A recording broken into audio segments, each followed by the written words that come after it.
राज्यातील राजकारण पुन्हा एकदा तापण्याची चिन्ह दिसत आहेत। प्रहार जनशक्ती पक्षाचे नेते बच्चू कडू यांनी महसूल मंत्री चंद्रशेखर बावनकुळे यांच्यावर गंभीर आरोप करत 16 तारखेनंतर सर्व पुरावे जाहीर करण्याचा थेट इशारा दिला आहे।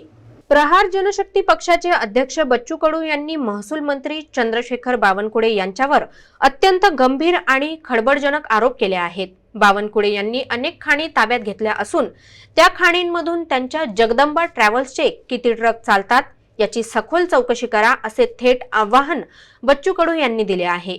बच्चू कडू म्हणाले की या सर्व प्रकरणासंदर्भातील ठोस पुरावे त्यांच्या जवळ असून 16 तारखेला मतमोजणी झाल्यानंतर हे सर्व पुरावे जाहीर करण्यात येतील।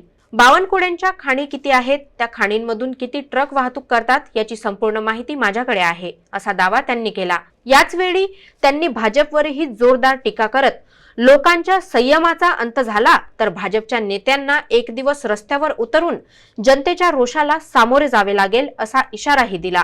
बच्चू कडूंच्या या आरोपांमुळे राज्यातील राजकारणात नवा वाद निर्माण होण्याची शक्यता व्यक्त केली जात आहे। लुटलंच आहे ना भाजपनं नोटाबंदीमध्ये, काय कशात लुटलं नाही सांगा बरं। असं एखादं उदाहरण सांगा का ज्या भाजप पैसा नाही खात। बावनकुळेच्या किती खदानी आणि त्याच्यावर किती त्याचे ट्रक चालते जगदंबा ट्रॅव्हल्सच्या कंपनीचे, ते पहा ना थोडंसं। कार्यकर्त्याला पैसाही द्यायचा नाही, तिकीटही द्यायचे नाही आणि चालव तुम्ही आम्ही पाहतोय प्रभू रामचंद्राच्या नावानं मत मागायचे।